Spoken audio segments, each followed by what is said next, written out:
This app extrudes thickness for all models' faces at once. It can quickly add walls and thickness to OBJ models to prepare them for 3D printing.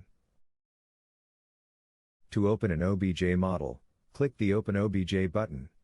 Select the OBJ file and click Open. The model will load.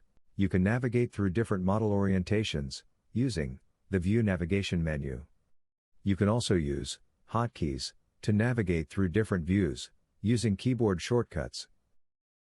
To pan, hold down the mouse scroll wheel and move the mouse.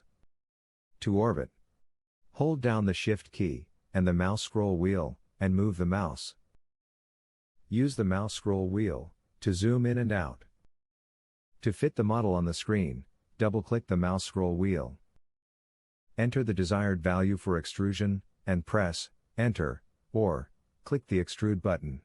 A positive value will extrude towards one direction, while a negative value will extrude in the opposite direction. To undo the extrusion, press the Reset button. To save the model, click the Save OBJ button. Select a directory, and click Save.